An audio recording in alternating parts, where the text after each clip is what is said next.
Hey everyone, let me switch here and add everybody and all. Happy Friday! It's Friday. Hello. Hey Tom. Let's see, Jean is here. Tom is there. Hey, everybody. Hi. Welcome, welcome.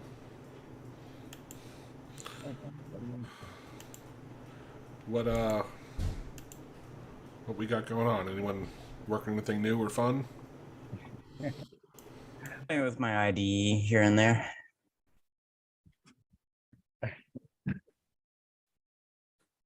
But nothing too special.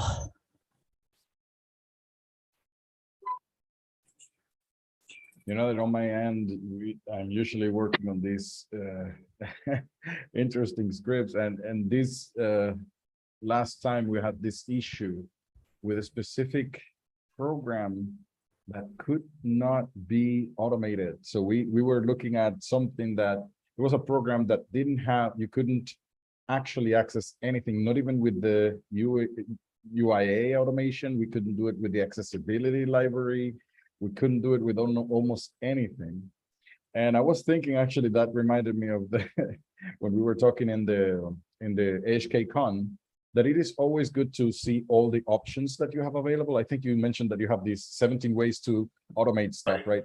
That it is good to know them, Well, because you never know when that is going to happen, right? and interesting enough as is because like that when menu select item whatever like that I'm pretty sure is in that list, but it easily is forgotten, right? So even for us who work with this stuff all the time, having a checklist just to glance at and go, did I try this, right? Like, Yeah. which actually, ironically, oh, maybe I did say sending keystrokes, right? Because That's what we were gonna end up doing. It probably will end up either importing files in a specific way, or simply just sending the keystrokes directly, using tabs, just pasting stuff and using the tab key to go to the next field. It's kind of like that.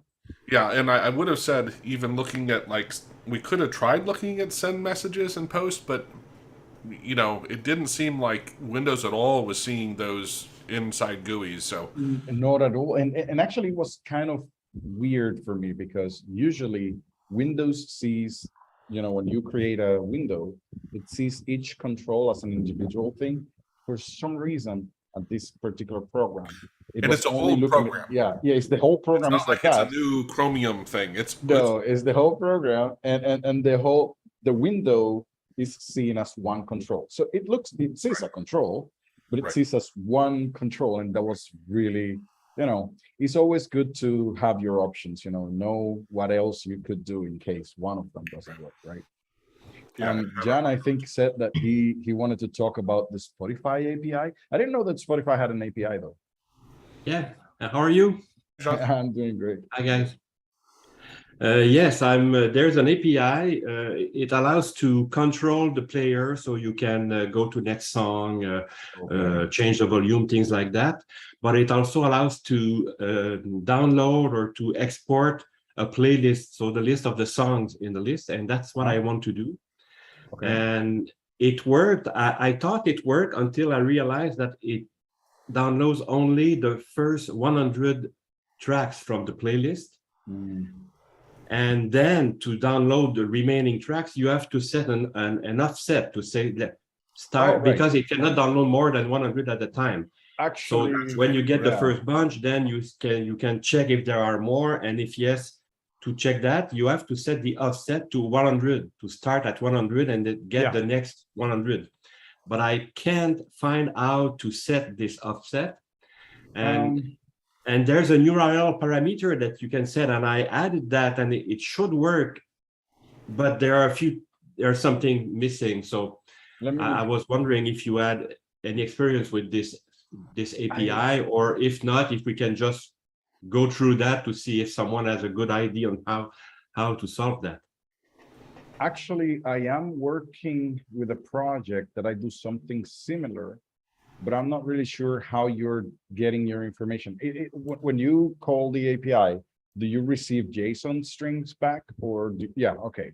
So Yeah. maybe this solution, or at least this, what I'm going to show you, might look, that might be helpful, but there's a part of my script. I do make a call to the API, and then I just created a loop that, at least in the JSON that I have, at least the one that I received, has one particular key that is called is_last_page. I really doubt that you have that, but most of those JSON strings, they do have which page you're currently on. So maybe there's a way. That's basically what I do. Can you zoom in? Yes. Gracias. So there's a few things that I do. Usually the JSON that I also have, that I use, also has a total number of, things that you can actually loop through. So you could either use a loop through the total, but here's the thing, on each loop iteration that I have, the request changes to change the page option to the next index, which is probably similar to what you are doing. But basically, Yeah, I can show you the API console. There's an API in the developer site where I could show you. There's no such thing like last page, at least in the documentation. And it's not, I don't remember what parameter you add to start at a given position, but it's called offset. Oh yeah, you had a page number maybe. Right. Now it's an offset. So you yourself, you will add 100. That's every time you need to do that. If you have a parameter that you can put a number in it, then in every loop, you just add how many you already read. Yeah. Now it would work if it was working, because I know how to do that, but there's not something that, here you have the get playlist console. So in the developer, and here you enter the ID of the playlist. There's a limit that can be a maximum of 100. So I put it at 3 here just to make a shorter example. And I'm trying to set the offset to something else than 0. By default, there's no offset. So I will just refresh the token because it's probably expired. And now if I try it, you will see that I have 3 items starting at the first one. There's no track number here, but you remember the name, even if it's in French. And if I change the offset here to 2, you should instead of starting at this, it will start with opium. Okay, so let's. Yeah, you should start the next one. Yeah, and it started not. No, because hold on. This sur la route, I think because you clicked on field sample data and that replaced the information, I think. But if you try it again. Yeah, let me try again with no offset. So it will start with the first one. That's it. And that's what we get here. Right, exactly. Now, okay, the offset maybe is 0 base.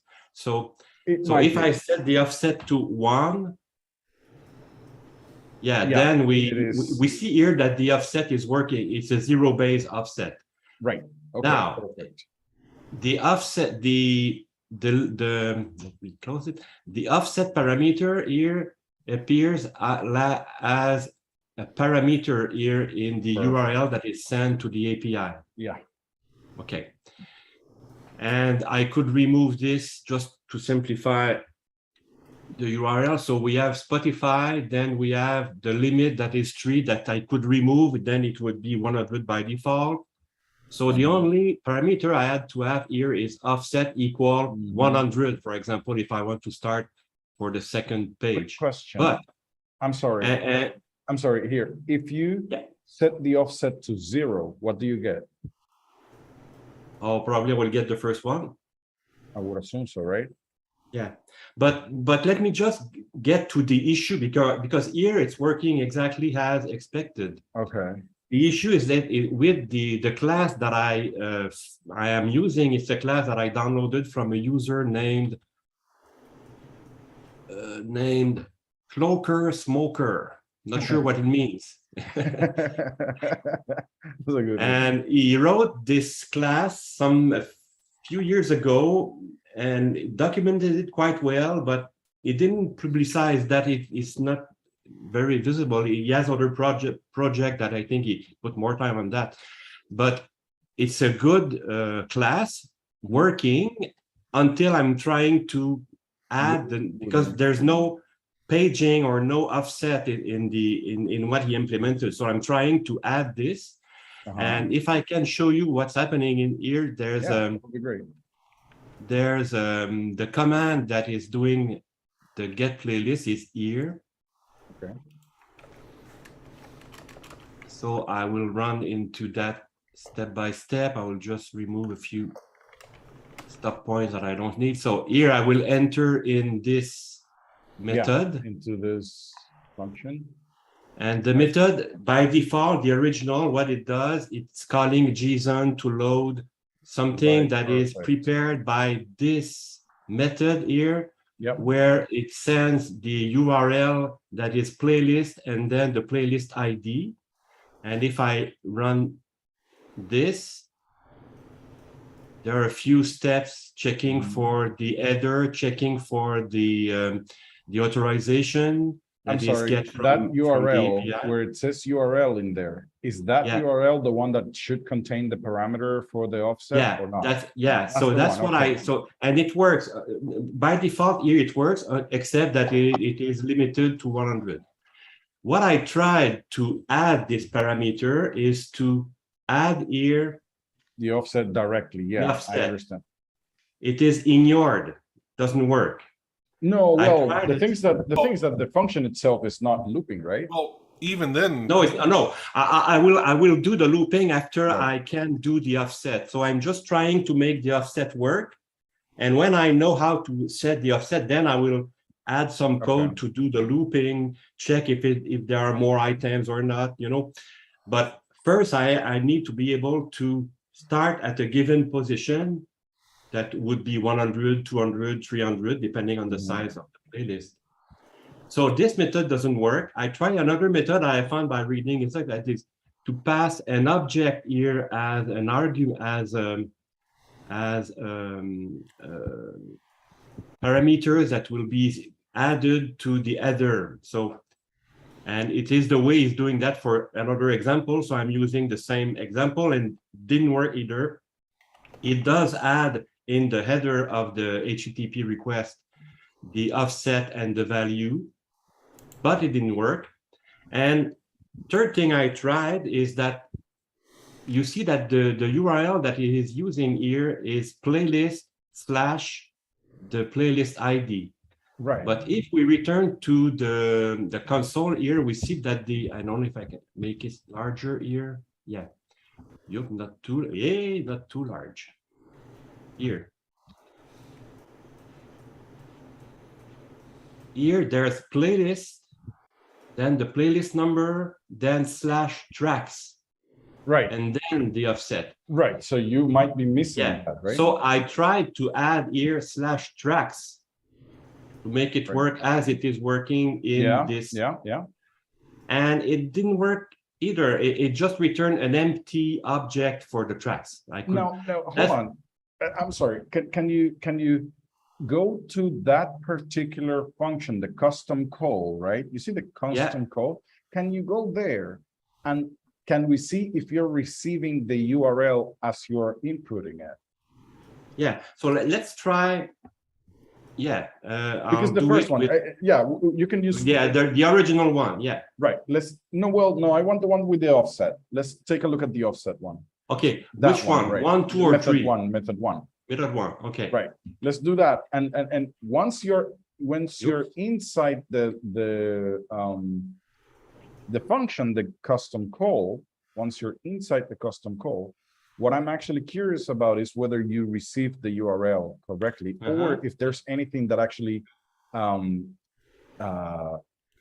removes whatever you. Okay, so it's passing get and then playlist / and then the offset. I want to see if you received that offset. Excuse me, just a phone call and I will shut up.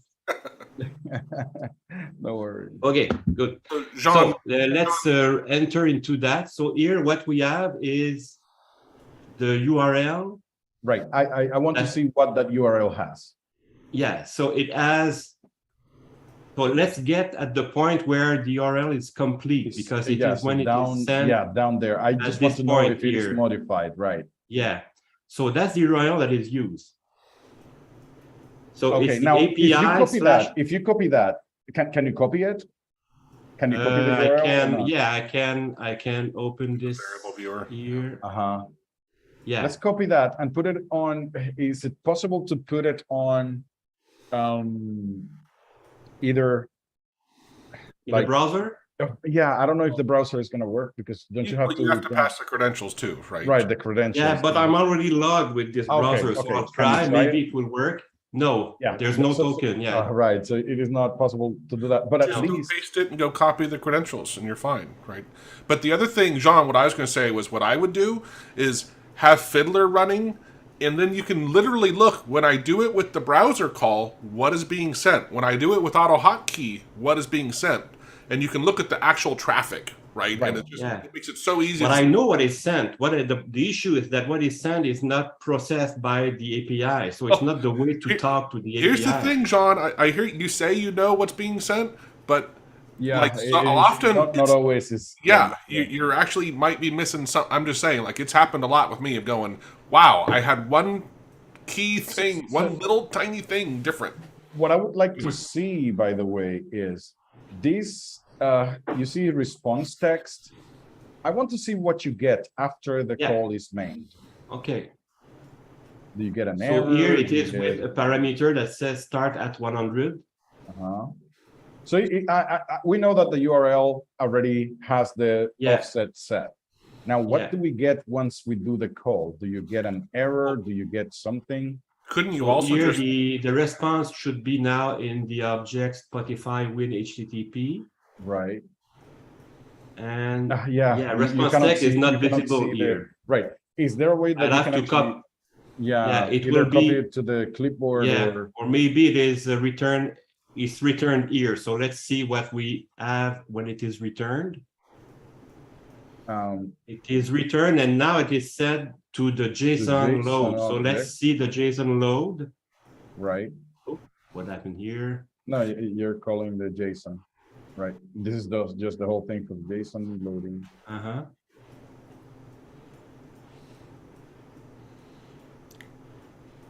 You could also shove the actual URL is getting called into the clipboard, and then you'd have it for your browser. Yeah, I'll try. I'll do that. It will be easier, I think. So let's return to here. Just put it in a clipboard or something.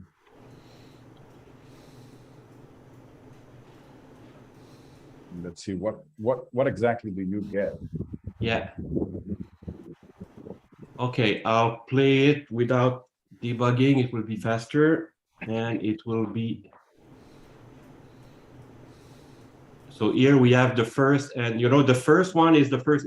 So that's the result I get, and then now we can look at the. So you did get a JSON.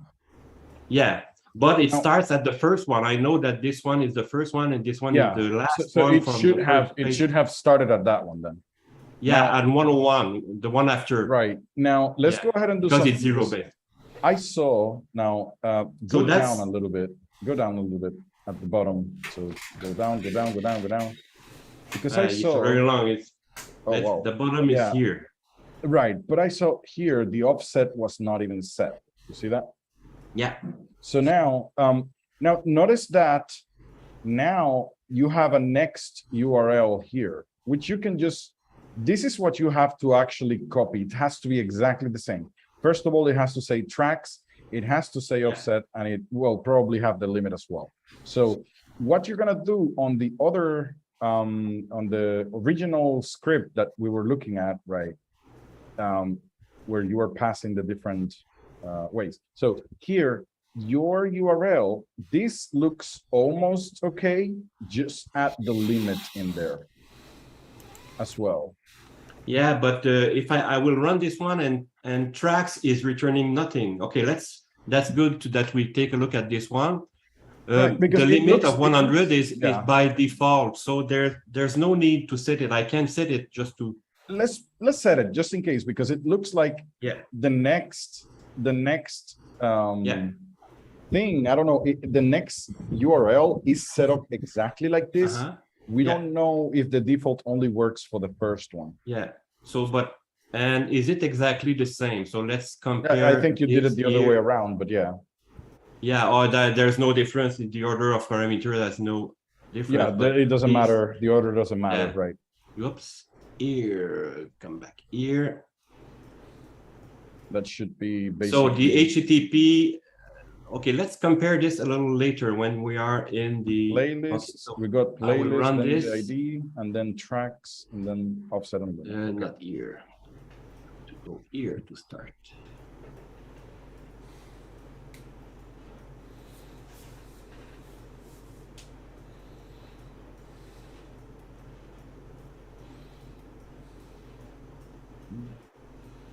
Okay. Yeah. We should get there and right now. Okay. So here we are entering the Right. the custom call with Right. this We URL want to see the URL exactly. where So- we added tracks here. Right. So let's we go to enter- custom call. Right. Yeah, And here we can actually. yeah, definitely and the check clipboard will. URL. Yeah. Okay, here is the URL, and it is now complete. So let's see it here, and I will make it larger here. Right. So that should. So now we definitely should same. compare this. Right. So these two should be at least very similar or the same. Very. They are good. the same.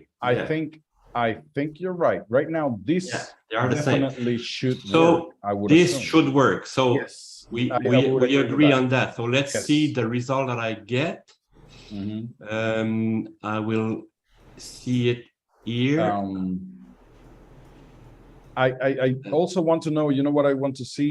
The response body. Let's see what the response is. Okay, When you go so next, let's just run this and we will get the response in the into clipboard. Yeah. So we should have a response now in the clipboard, right?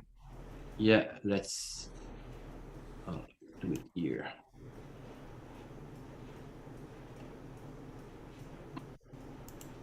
So Right. that's the Now response. the offset says 100. You see that? And no here means that there are no more.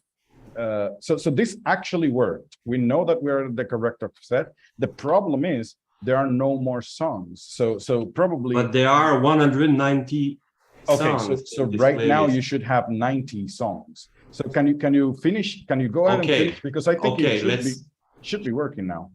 Yeah.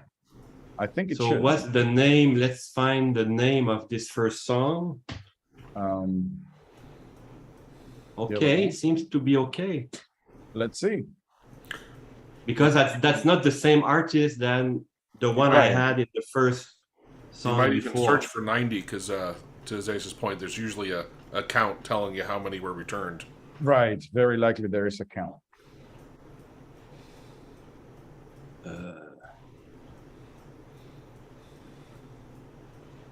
Yeah, there's 90 in the playlist. There's a lot of 90s there. I'll put it So- with quotes around it. Yeah, Oh. okay, Don't worry about it. I It's can- okay. I mean, I'll try. the more important. But okay, Yeah, did some just progress. It run didn't this- work when I tried that, but now Right. it seems. But basically it is because probably, let's see. Can you finish running it and let's see what the message box says? Yeah, it's supposed to be It finished. should, yeah, you have to click on, yeah. That is interesting. Yeah, so it Different. has, yeah, it has the empty, yeah, because now if we go to playlist object, no, okay, I have to stop it. I'll stop it here because it ended. Let me just run it again. I'll remove the stop points. So now it looks So maybe like, that's just the way the JSON is processed, because now if we get, right, that's what I was gonna say. So basically it looks like you received the correct JSON information, but the JSON is not being processed correctly. yeah, that's a good thing to know where to try to fix. So you see here the Yeah, okay, and if I go in the playlist object, which is here, yeah, you see that tracks is an empty object. right. But Normally there that- would be 100 or 90 Right, but that some is- items here, like what we have in this, right, you know. but you are getting the track object. Yeah, when- that's good to know. So there is there's an issue something- with the yeah. way that JSON the is loading, is right? The processing loading of this. yeah, there might be either some string or something that is not formatted properly, and the JSON object is just Yeah. failing at that, and it's not giving you an error. Maybe that's the Okay, issue. good. I think we can stop with this because I have something to work on. I'll try to parse this JSON file with another JSON library, Right. another JSON class, to see maybe if it gets, and then to see what's the difference. And it might happen that it has been happening like that before. It's just that you didn't see that the object was not empty. It was just that it was not being parsed. Yeah. Yeah. Don, that's- I put some code in the Zoom chat. I'll throw it in the other one too. But if you're using Fiddler, you can add that to your HTTP request, and it'll have the traffic from AutoHotkey going through Fiddler as well. Because in Fiddler, you could have easily seen the actual JSON, what's getting Yeah. returned, and expanded yeah. it. It's just much simpler and Definitely. faster, like troubleshooting to make sure, like, hey, what's Yeah. coming back? Especially whenever we're doing like HTTP requests, we take a look at Fiddler just in Yeah. case. And if we have time, could you show how Fiddler is used? Um, Well, let's see. Okay, let's see if there's anyone's got any other questions. And yeah, if there may be other questions, but I just I'm gonna stand up for a minute. Let me just one second. No, the thing is that I have to get something out of there. Yeah, no problem. Okay. Does anyone Thank have any you, other questions? Isaias.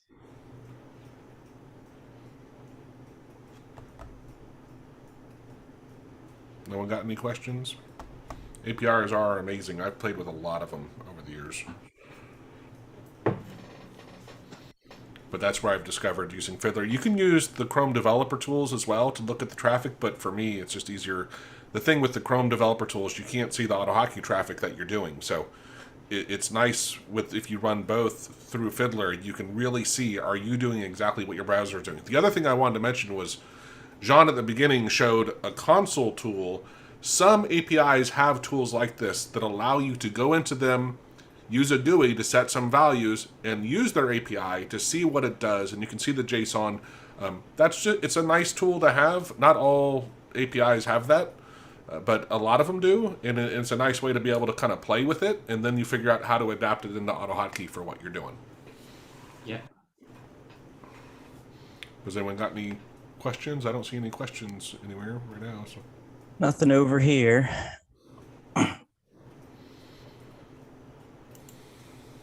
It's the last big weekend of the year before school starts, so everybody's probably at the beach right now. At least over here, we're on the East Coast. we started 2 weeks ago, so yeah, it's interesting. Oh, yeah, I heard like down south, a lot of the schools start like in the middle or really early in August.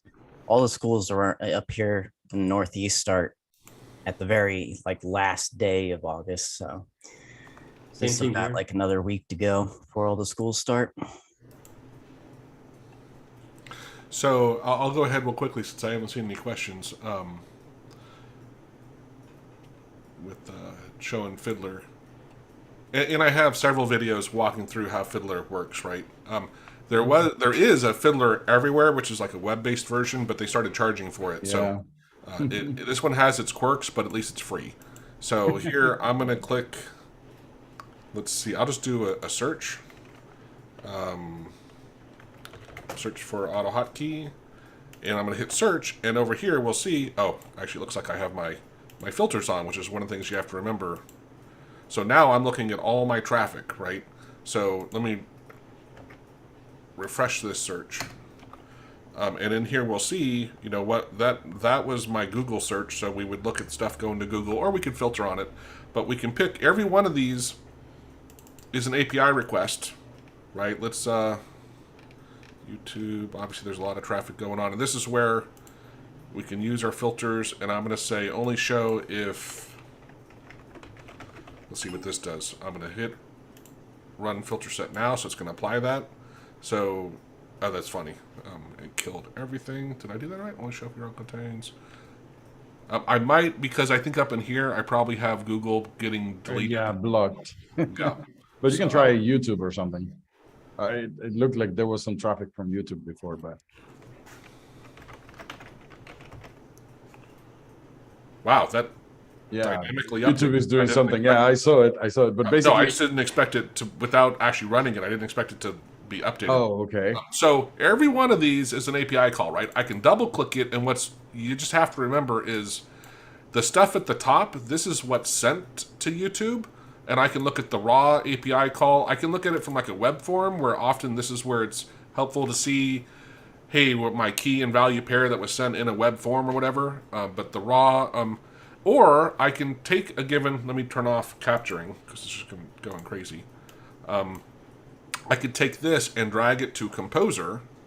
Now this would allow me to execute it. I could hit execute and rerun that query using Fiddler instead of my browser. And in here you'll see also it captures your cookies and whatnot, right? So it's going to shove all my cookies in for me. And here is what is returned, right? So in this one, for whatever reason, it returned this JSON string. And down below we can, sorry, this is, I'm still on Composer. Let me go back to this thing. Now, this is what's returned. So here, Jean, is what I was saying. We could look at the raw, which is really ugly, right? But, hey, if there's JSON getting returned, I can quickly look at the JSON and see what's coming back, right? Yeah. And more importantly, if you add that code I gave you for AutoHotkey, if you put that in your HTTP request, I can use the browser to do one thing. I can go and replicate it with AutoHotkey, and I can see what the browser did and what I did, right? And that's where often you're like, oh, they're setting this header, or oh, they're using a user agent, or they have, because there's hundreds. A lot of little details. Yeah, and it's painful. It usually is good to compare what the browser is doing to what your script is doing, and probably there's one little thing that is different, and then you say, oh, that's the issue. Yeah, and in the example you were doing, Jean, that's like a public API that Spotify has said, hey, developers, you want to play with this tool? Here's the documentation. Here's how to do it. But a lot of sites, like let's say LinkedIn, right? They have a public API, but every browser call that your web browser does to it is a API call as well. And when you use Fiddler, you can start peeking at what your browser's doing. And even though like that site may not like what you're doing, you could try to imitate a browser and automate doing those kind of things. And this is where I almost never do web scraping anymore, right? What I do is I use my browser to go do something. I look at what it did, and then I try to replicate it with AutoHotkey with HTTP requests. Typically, and it's just it's amazing what you can do breaking it down that way, and it's just often more reliable than automating a browser. It's a little more work. This tool is it a freeware? Is it? It's free. This tool, the version that you can download here, this one is free. Yeah, the everywhere version, which, like I said, is more of a kind of a cloud-based thing, that's not free. And what's the name? Telerik or Fiddler? No, but the name of the window, Progress. Yeah, I just searched for Fiddler though. It's Okay. yeah. I mean, I can put. Hold on. Yo, it sounds like you're hungry. I hear your stomach growling. That's my dogs. I know. So I'll change. Here's a playlist I have on Fiddler, but on that, if you go to the API site I had there earlier on the Automator, you can find out where to download it. Yeah. Okay, I found it. Yeah. I'll put URL on the chat for those who would like to get this application. And then I have an API syntax writer, which can really help you streamline your writing of your API code. And then this Fiddler, well, this is the Fiddler Everywhere. I have one that rips the traffic out of Fiddler and converts it to AutoHotkey code, but it's got a few bugs. We gotta tweak it. But yeah, it's API calls are just amazing. Great. Did anyone have any other questions? Things they're working on?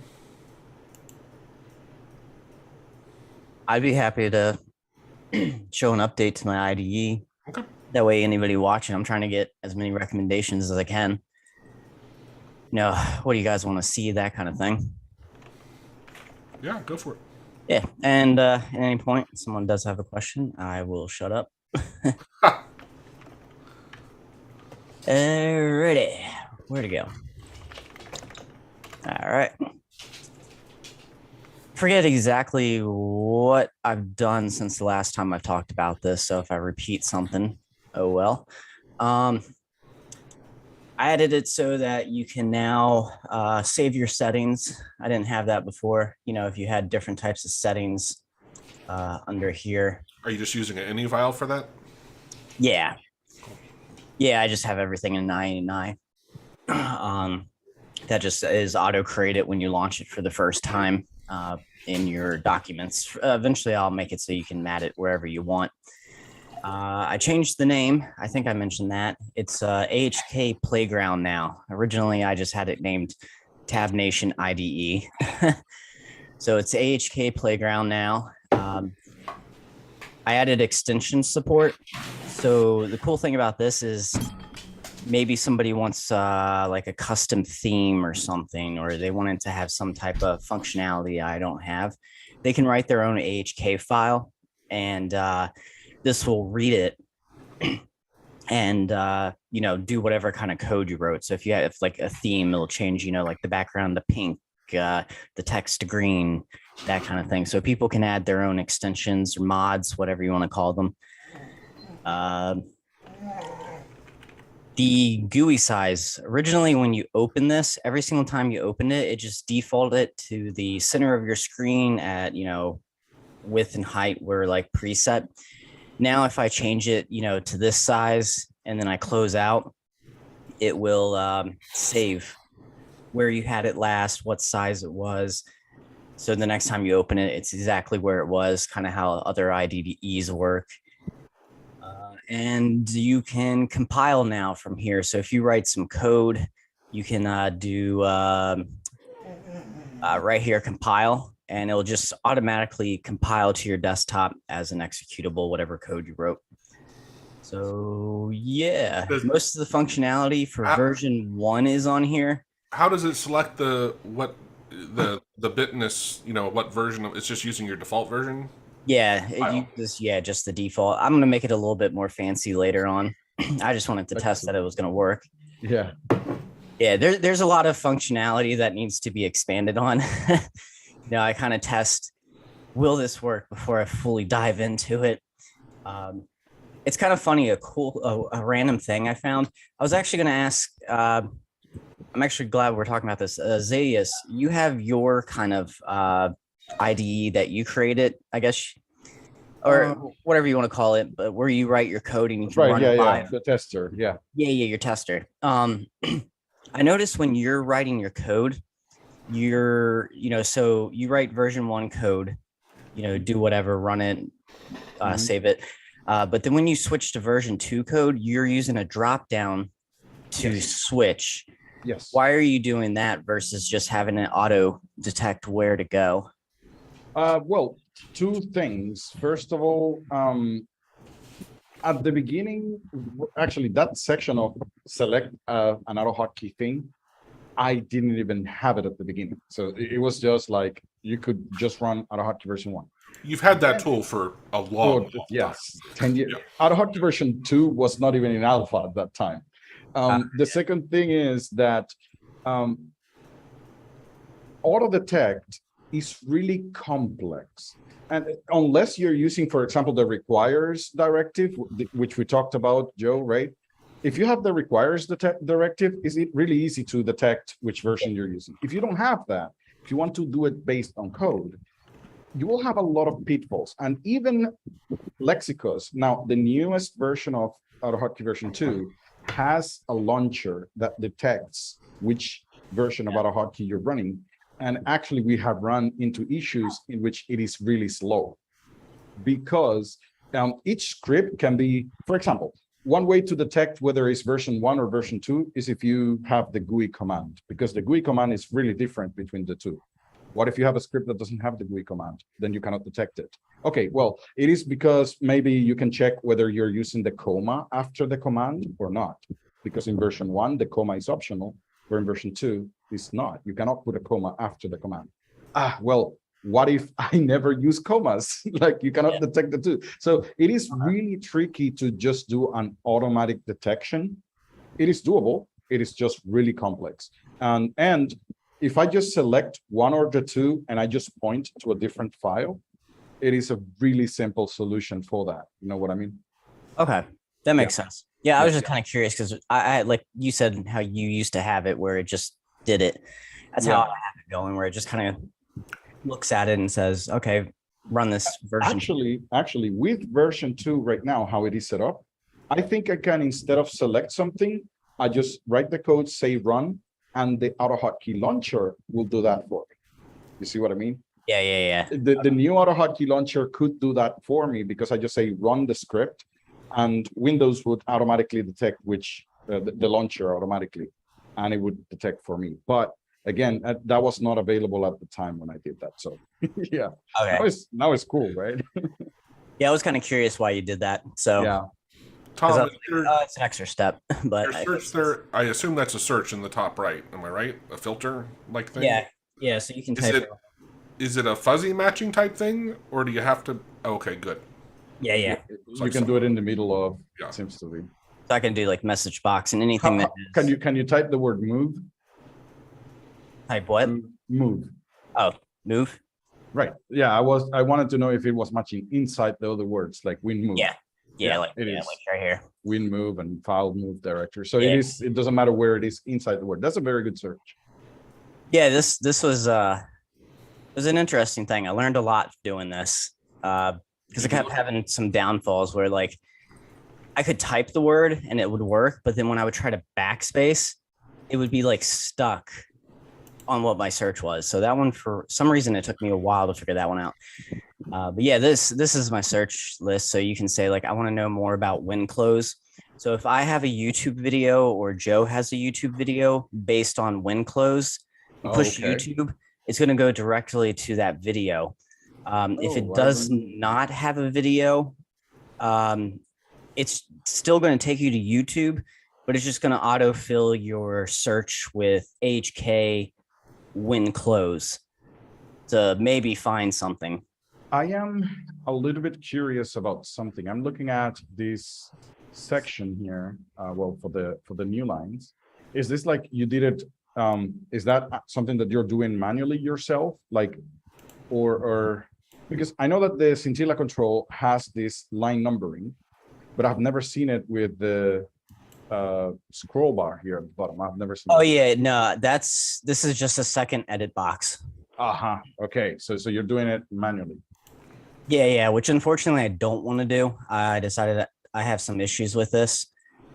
And what was the problem with the scintilla numbering? I just haven't tried that one yet because I wasn't about that. Okay, not a problem. Yeah. No, I do want to change it to like what you're talking about. Oh, I'm sorry. Is this a Intellicontrol or not? Is this like a normal edit box? Yeah, for now. Okay. No. I'm sorry. The thing is that I thought that you were using a Intellicontrol. No. It's fine. Because the Intellicontrol already has the numbering system in it. And I was wondering, why did you decided to do it yourself? No, but that makes sense now. I get it. Yeah. Now I'm actually kind of curious. How do you know which line you're in to add the number? So I have it doing basically whenever you push enter, it's a new count. Anytime you push delete, it's doing a new count. Oh, right. Okay. That's the way to go. Yeah, no, I am going to be switching to this Intellicontrol just because this ended up not being as, it doesn't flow as well as I thought it was going to. It was just a simpler answer, I guess. Yeah, it was a quick answer. Yeah, you can start with that. But it does run into some issues here and there. So yeah, no, there's a lot I'm going to change. That I do want to change. That way I can get rid of this edit box, just have one control. Trying to think. Well, the other one I would. Plus the GUI highlighting is going to be way easier in a Intellicontrol. Yeah. but also the search. Let me share my screen and show you. Yep. I don't know if you've played with it, but it's a phenomenal example of what can be done with different types of search. So this is Sift. It's I think I have the link to where you can download it. But what's really cool is like if it's just an in, right? If I start typing official, it's going to filter on it, right? But I could have it where, hey, let's look on the left. So only when I type where, it's got to be the first word, right? Or I could do a right or an exact or a regex or ordered characters. This is where can I find the official build? See how it's the order of the characters, right? And then there's engrams, which look at, an even more complex number of characters out of the thing. It's just a phenomenal script that has all these functions, in it. The GUI is just an example of how to use them, right? What they do, but it's really cool. Now, Tom, what I was going to say was, in this tool, so this is a Intellicontrol, and one of the reasons why I changed it was so you can see the coloring, right? But I can hit Control Backspace, and it actually deletes. Right? I would see that. I was thinking about that when he mentioned that it was an edit control. I think automatically you lose a lot of details like that. Control Delete is gone. Yeah, it drives me nuts with AutoHotkey when I'm in a normal field. That's right. And I'm like, I love the coloring, but that ability to just Control Delete, Control Backspace, and have it work properly, yeah.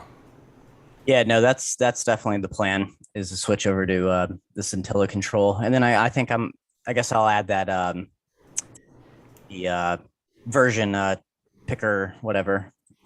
Uh-huh. So yeah, because I have it like you were saying, like automatic. But if it's gonna have some pitfalls or be a little slow, or maybe I can just have it so the user can choose. I was gonna say, have a radio button at top saying which one you want to be working in, right? I mean, you want to have it auto detect, or do you want to pick manually? I'll do that.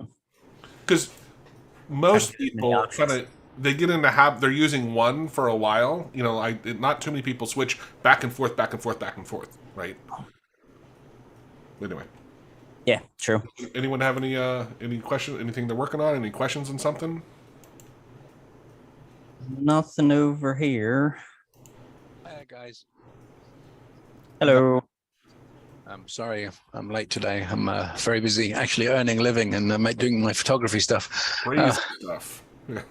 I've had a weird one. When I'm editing in Studio, when I do, let's say, a find or something, when I click to go back into the editor section, it jumps. It jumps like 30 lines up. And I've got to scroll back down again. Or when I click and start typing, it'll do something stupid and add a word for me somewhere. It'll miss out the first character I'm typing and then type the rest of the word in. Yeah. Now I'm having a hard time understanding like following. Do you have something that you can show probably? Right. Because just by trying to explain it, like I will have a very hard time understanding. Okay, I'll share my screen. It doesn't always happen, which is really frustrating. Yeah, those are the most annoying bugs when it just happens whenever it wants. The first thing I would do is just delete Studio and download it. I've done that countless times. Yeah. Sure. And the second thing I would suggest is ask which search. There's two searches. There's the quick search. Control F. What? I don't know what that is. Control F is the find, the normal find. Yeah. So that's the one that's always on the screen. Yeah. Okay, I don't use that one. I use the other version, which is, and maybe it's the quick find. So I'll give an example. Let's say I want to find everything with tooltip display on it. I just say items. Track Control F. Add to your shopping list. Tell Alexa to shut up. Yeah, no doubt. Definitely zoom in on your code there. Okay, well, the code is a bit irrelevant at the moment because it's about the way the action. I click on here and hit Control F. It comes up here. I hit search. It shows me everything I want to know. Let's say I want to jump to this bit of code there. It's found it. When I click on the screen, sometimes what happens is I get that, and it brings me here, and I've got to go, where was it again, and scroll back down to it. So it actually kind of like jumps back to a different location, is what you're saying. Well, and you know, alt left arrow will bring you back to where you were. Not always. It brings me back to different places. Yeah, so there might be a little bit of a bug in the search, and I've probably never the had position. Maybe the First off- position is not saved or whatever. So I use the search that you see at the bottom of the screen, not that one that pops up. So if I want to find, for instance, this function, what am I going to do? Pop in here and hit Just hit all F1. B. I want to find it everywhere in my text. I want to find it everywhere in my text. So greed. What's greed mean? No, that's different. Don't worry about that one. And basically, so when you do, Joe, when you do quick find, does it only find the next one available? Yeah, no, it finds the one. I don't. No, I want all of them. So No, these exactly. are all the ones in my code that use that function, for instance. Yeah. So there's a general search that actually finds it everywhere. But it seems to be that when you double click to get to a specific section of your code, like for example, if you double click the first one, the code, and this is something that I know how it works, Scintilla, you can tell it to go to a specific position on your code. It's done though. But when I click on the code itself, right, it actually jumps sometimes back. Right. No, it jumps somewhere up or down random, and I've got to scroll back down to it. So what I'm saying is like, it probably is a little bit of a bug because the window is open. So after you find and you double click, right? So after you find and double click, can you close that window first? There is a auto close and double click. Yes. Right. And there we go. Did you have that option selected before? No. Then try it with that, because I'm suspecting that while this window is open, when you click, it tries to get a position of whatever you click. And gets confused. And it gets confused. So probably just use the auto clause. Just when you double click on something, it will jump to it, but the window is going to be. What does the greed checkbox mean? On your regex. That has to do with regular expressions, and it is a little bit complex to. But I'm not using regular expressions. No, so you're not. That's the reason why I said like it doesn't matter in your case, because you're not using that anyway. Okay. So that has to do with regular expressions. I would also say though, Guy, when you click on a word. Don't click like at the end of a. If you do end up clicking somewhere, make sure you literally click on something, as opposed to just on the screen. Right. Okay. Because that also could, it tries to figure out. Let's say you click to the right of a word that doesn't have text there. You know what I mean? You're clicking in an empty spot. Versus you're actually clicking on a word. I would always click on a word. Awesome. Okay. Yeah, there might be something going on like that. Okay. So I'm playing around with this bit of software, and I've found some nice examples of things I'm going to incorporate. But at the moment, my biggest challenge is my toolbar's vanished and I can't get it back. Show toolbar used to pop up. It exists somewhere, yes, but I just can't find it. Look for an any file, and then look to see if you can see where you're talking about a toolbar for that program. Yeah, I've got my any file here, and here is the location. But just delete it. Well, no, I know where the location is. It's drawing it there. When I use my test function, yes, it draws where it should be, but for some reason it's not showing it. So that's my little thing I've got to investigate. Okay. Can I carry on asking questions, or do you want to kick me out to the next? I still would delete that and then try it and then go paste it back. But anyway, if no one else has any questions, sure. Yeah. Okay. My next bit is I am trying to get my program to come up in program files here, so people can click on it here. I put a folder in the program files folder, and I put a shortcut in it, but it doesn't appear. How do I make that appear? No, yeah, that this location here is not in the program files folder. It's a different. It's a. I don't exactly Your start remember, menu. but just right click on one of them. Just go ahead and open the menu, right? Okay. Right click on one of them. Right click on that. Oh, I was hoping. Can you right click? Go to more. Open file location, and you will notice that this is at a different location. It says Windows Start Menu Programs. You see that? So program data, Microsoft Windows Start Menu Program. And there's two, right? There's one for every user that uses that computer, Right. and one for that user. Right. Okay. But this is the path where you would have to add the shortcuts, and make sure that they're shortcuts, not Okay. the actual course. programs. Awesome. They have to be shortcuts to your program. So that works beautifully. Okay, Right. so that's that solution. Thank you. You've nailed it for me.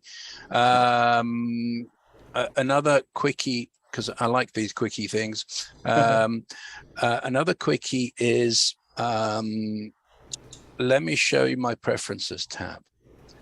Well, preferences, why is this not working? Because it's live. Yeah, absolutely. Because it seems to be that if the GUI was created already, Yep. and then the second time that you try to show it, if you're trying to recreate the GUI, It'll do that.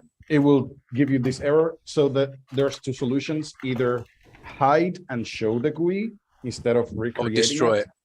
or no, you just use the GUI new command. Yes. GUI command new, and that would destroy the old one and create a new one. So those are the Okay. two ways that you can do that. Okay. Well, if Is this your preferences, GUI? yeah, I'm trying to get load with the preferences GUI, but I'm getting this and I don't understand why. Let me close. Let me load up. Where's my script? My script's going to edit this script. We got 3 minutes left before the hero call. Okay. Well, I'd love to carry on this on the hero call if possible. Okay, this is my GUI.